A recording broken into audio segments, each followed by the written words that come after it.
11 महीने पहले एक पति की हत्या हुई थी। हत्या करके उसके शरीर के 3 पार्ट्स काटे गए थे, यानी शव को 3 टुकड़ों में काटा गया था, बोरियों में भरा गया था। इसके बाद ऑटो की मदद से उसे जंगल के इलाकों में फेंका गया था। जंगल में एक जगह नहीं बल्कि 3 जगह, क्योंकि 3 टुकड़े थे तो घनी जंगल में जाते हैं और इसके बाद उन टुकड़ों को अलग अलग जगह पर फेंक दिया जाता है ताकि किसी को कोई भनक ना लग सके। इसके बाद कातिल जो है वो लौट कर आते हैं, अपना मोबाइल फोन, सिम कार्ड सब कुछ फेंक देते हैं और लगभग 11 महीने तक ऐसा करते हैं। लेकिन गनीमत होती है कि अचानक शख्स का जिसकी मृत्यु हुई थी उसका भाई सामने आता है और अपने भाभी से कुछ सवाल करता है। दरअसल पिछले कुछ महीनों से लगातार भाभी जो है अपना मोबाइल और सिम कार्ड चेंज कर रही थी। इस दरमियान जैसे तैसे उसका छोटा भाई अपनी भाभी तक पहुंचता है और भाभी से कुछ सवाल करता है और जब सवाल के जवाब देते भाभी के जुबान लड़खड़ाने लगते हैं तो उसे कुछ शक होता है और शक इस कदर पैदा होता है कि वो फौरन रवाले MIDC पुलिस थाने पहुंचता है और वहां पर कंप्लेंट दर्ज कराता है कि उसका भाई पिछले कुछ महीने से गायब है और भाभी जो बता रही है उसमें कहीं ना कहीं उसे संदेह लग रहा है। फौरन पुलिस मुकदमा दर्ज करती है, मिसिंग कंप्लेंट दर्ज करती है और इसके बाद वो पहुंचती है उसकी भाभी के पास और कुछ सवाल करती है, जिसके बाद पुलिस को पता चल जाता है कि आखिर ये कहानी क्या है। और पुलिस जब सॉल्व करती है तो 11 महीने पहले का एक मर्डर केस सॉल्व होता है, जो पहले तो दर्ज था मिसिंग कंप्लेंट, लेकिन जब खुलासा होता है तो पता चलता है कि एक कातिल जो खुद अपने साथ दूसरे कातिल को लेकर लिव इन रिलेशनशिप में रह रही थी, यानी अफेयर का मामला था और अफेयर में एक पति को मारा गया था बकायदा प्लानिंग प्लॉटिंग के तहत और इसके बाद उसकी लाश को 3 टुकड़ों में काटा गया था, बोरियों में भरकर उसकी लाश को ठिकाने लगाया गया था। स्वागत है आपका, आप देख रहे हैं क्राइम तक, मैं हूं अश्विनी सिंह। मामला नवी मुंबई का है।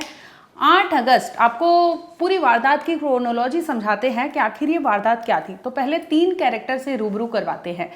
विक्टिम जो है बलराम कुशवाहा, 50 साल उम्र बताई जा रही है और रहने वाले नवी मुंबई के एरोली के हैं। ये अपने बीवी सुनीता और 2 बच्चे थे इनके साथ ये एरोली में ही अपने घर में रहा करते थे। इसी दरमियान बलराम को पता चलता है कि उनकी बीवी जो है किसी और के साथ अफेयर में है। ये अफेयर किसी और से नहीं बल्कि 30 साल का एक ऑटो रिक्शा ड्राइवर था, राहुल प्रजापति का सुनीता के साथ कुछ महीनों से चक्कर चल रहा था। पति को पता चल जाता है। इस पर सुनीता और बलराम जो है इनमें कहाँ सुनी होती है। वो लाख बार अपनी बीवी को कहते हैं कि तुम इस तरह के रिलेशनशिप से बाहर आ जाओ, ये चीज़ें जो कर रही हो वो गलत है, हमारे 2 बच्चे हैं। लेकिन बेवफा बीवी को तो आशिकी खुमारी थी और आशिकी उन पर इस कदर चढ़ी हुई थी कि वो कहती है कि मैं इसे छोड़ नहीं सकती। अब ये लगातार इनके घर में आए दिन वाद विवाद का जरिया बन गया था, जिसे लेकर दोनों मियाँ बीवी में झगड़े विवाद होते थे। अब प्लानिंग, क्योंकि पता चल गया था अफेयर है, तो यकीनन जो सुनीता कुशवाहा है यानी बीवी, वो अपने बॉयफ्रेंड राहुल को बताती है कि इस कदर उसके घर में लगातार झगड़े होते हैं। अब ये लोग कई बार प्लानिंग बनाते हैं लेकिन इनका प्लानिंग सक्सेस नहीं हो पाता। प्लानिंग किसी और चीज़ की नहीं बल्कि बलराम के मर्डर की बकायदा ये लोग छोटी छोटी चीज़ें नोटिस करते हैं और इसके बाद प्लानिंग प्लॉटिंग के तहत उसे रास्ते से हटाने की कोशिश करते हैं, लेकिन उसमें सफल नहीं होते। इस दरमियान एक और प्लानिंग रची जाती है और ये प्लानिंग 8 अगस्त 2025 की है। 8 अगस्त को ये लोग प्लान करते हैं और प्लान के तहत सुनीता अपने दोनों बच्चों को अपनी बहन के घर पे छोड़ आती है। छोड़ने के बाद ये राहुल से मिलने जाती है। अब राहुल और सुनीता ने बकायदा प्लानिंग की थी कि आज ही रात में जो बलराम है यानी सुनीता का पति, उसे रास्ते से हटा देना है। प्लान के तहत रात होती है और जब ये लोग खाना पीना खा के सोने जाते हैं, सुनीता अपने पति बलराम के साथ सोती है। इसी दरमियान जब गहरी नींद में बलराम हो जाते हैं, वो अपने प्रेमी यानी लवर को बुलाती है, राहुल को, और ये लोग नींद में ही बलराम का गला घोट देते हैं, जिसके बाद उसकी मौत हो जाती है। अब ये क्लियर करना चाहते थे कि गला घोटने से उनसे बलराम की मौत हुई है या नहीं, इसके बचने के लिए कि ये कंफर्म हो जाए कि उसकी मृत्यु हो चुकी है। अब ये लोग धारदार हथियार लेते हैं और उससे बलराम का गला रेत देते हैं। इसके बाद ये लोग सोचते हैं कि अब क्या करें, तो प्लानिंग होती है 3 बोरियां आती है, क्योंकि ये बाकायदा एक दिन पहले की प्लानिंग थी और प्लानिंग के मुताबिक ये लोग ने 3 बोरियां घर में लाकर रखी थी। अब तीनों बोरियों में किसी में सिर रखा जाता है, किसी में धड़ रखा जाता है, किसी में बॉडी के अलग पार्ट्स रखे जाते हैं, यानी कुल मिलाकर बलराम को 3 टुकड़ों में काटा गया था। पहले मर्डर किया गया था, मर्डर के बाद उसे 3 टुकड़ों में काटकर बोरियों में अलग अलग भरा गया था, क्योंकि राहुल जो है यानी लवर जो है वो ऑटो रिक्शा ड्राइवर था। अब वो अपनी ऑटो लाता है, किसी को कुछ संदेह ना हो, क्योंकि ये लोग रहने वाले जो है एरोली के बताए जा रहे हैं। एरोली में ही बलराम का घर था, उसी क्योंकि चौल एरिया था और उसी में रहा करते थे। तो बड़े ही आसानी से तीनों बोरियों को राहुल जो है अपने ऑटो रिक्शा में रखता है और ये लोग वहाँ से रफू चक्कर हो जाते हैं और निकलते हैं गवली देव पहाड़ी का एरिया जो है रबाले के बाहरी इलाका में आता है। और ये बहुत बेहद घना जंगल है, जहाँ पर आप देख सकते हैं, अगर एरियल व्यू या ड्रोन व्यू आपको दिखाने की कोशिश किया जाए तो ये इतनी घनी जंगल है कि जहाँ पर आपको बड़ी मशक्कत होगी अगर हिल भी गए तो वहाँ से निकलने के लिए। तो ये लोग अपने प्लानिंग प्लॉटिंग को बाकायदा सक्सेस बनाने के लिए उस जंगल को निशाना बनाए थे। गवली देव पहाड़ी पर जाते हैं और वहाँ पर क्योंकि इन्होंने 8 और 9 अगस्त के दरमियानी रात बलराम की हत्या कर दी थी और उसके शव को 3 टुकड़ों में काटा था, और उसी रात ये लोग निकल जाते हैं रबाले के बाहरी इलाके में गवली देव पहाड़ी एरिया जो है वहाँ पर शव को फेंकने के लिए, और फेंकते हैं। और इसके बाद ये लोग वहाँ से जंगल में जब पहुँचते हैं तो अलग अलग जगह पर, एक जगह पर डंप नहीं करते, अलग अलग जगह पर तीनों बोरियों को ठिकाने लगाते हैं और इसके बाद ये लौट कर आ जाते हैं घर पे। क्योंकि घर पे उनका पति बलराम नहीं दिखता तो दोनों से पूछा जाता है कि आखिर आपके पति क्यों नहीं दिख रहे हैं। इस पर तमाम तरह के वो अपने बयान देती है और लोगों को बताती है। कभी उत्तर प्रदेश बताती है जहाँ के वो रहने वाले थे, और इसके अलावा वो बताती है कि कभी रिश्तेदार के घर गए हैं। तो कुछ दिनों तक ये तमाम चीज़ें चलाती है और लाश के टुकड़ों को जब ये लोग गवली देवी पहाड़ी जंगल इलाके में फेंक कर आते हैं, ताकि इन्हें पता ये था कि एविडेंस किसी भी तरह से ना मिले, चाहे शव के टुकड़े हो, चाहे फिर इनका मोबाइल फ़ोन हो, चाहे सिम कार्ड हो, तमाम तरह की चीज़ें जो है उससे बेहद बारीकी से इन्होंने प्लानिंग रची थी। जिसके बाद ये लोग मोबाइल फ़ोन और तमाम सिम कार्ड जो है तोड़कर फेंक देते हैं। झूठी कहानी बताते हैं कि अगर कोई पूछा तो इस पर बताना आसपास के लोगों को या फिर रिश्तेदारों को कि यूपी के आसंग बाबा आश्रम गए हैं इनके पति बलराम। ये कहानी कुछ दिन तक चलती है। इस दरमियान जो है सुनीता और उसका प्रेमी यानी राहुल, ये दोनों कहते हैं कि अगर इसी जगह पर रहे तो कहीं ना कहीं इनके लिए आगे दिक्कतें हो सकती है। अब ये लोग अपना ठिकाना बदलने वाले थे, रहने वाले एरोली के थे। अब ये एरोली का जो घर था उसे किराए पर दे देती है सुनीता और अपने बच्चों को लेकर चली जाती है घनसोली। ये भी नवी मुंबई का ही इलाका है, जहाँ पर वो अपने प्रेमी यानी राहुल के साथ लिव इन रिलेशनशिप में अपने बच्चों के साथ ही रहा करती थी। इसी दरमियान आपको बता दें कि ये लोग समय समय पर अपना मोबाइल फ़ोन, अपना सिम कार्ड बदल रहे थे, तो किसी को कुछ पता नहीं चल रहा था। और तभी 4 अप्रैल 2026 की बात है, अपने भाई को ढूंढते ढूंढते, क्योंकि ना परिवार से कोई कांटेक्ट हो पा रहा था, ना ही अपनी सुनीता भाभी से, जैसे तैसे बलराम के भाई का कांटेक्ट होता है सुनीता भाभी से, और वो जाकर पूछते हैं कि आखिर भैया बलराम है कहाँ, उनका कोई अता पता नहीं चल रहा। सुनीता इस बार भी मनगढ़ंत कहानी जो बनाई थी यानी झूठी कहानी वही वापस दोहराती है और बताती है कि उत्तर प्रदेश के एक आश्रम में है, अगर वहाँ नहीं है तो किसी के यहाँ गए होंगे। लेकिन बार बार पूछे जाने पर वो अपना बयान बदल रही थी, जिस पर बलराम के भाई को डाउट होता है कि ये कहानी जैसी बता रही है वैसी है नहीं, क्योंकि ना ही उनका फ़ोन लग रहा है, ना ही उनका लोकेशन ट्रेस हो रहा है, ना ही वो किसी कहीं दिखाई दे रहे हैं या फिर किसी भी तरह का कोई कॉन्टैक्ट हो पा रहा है।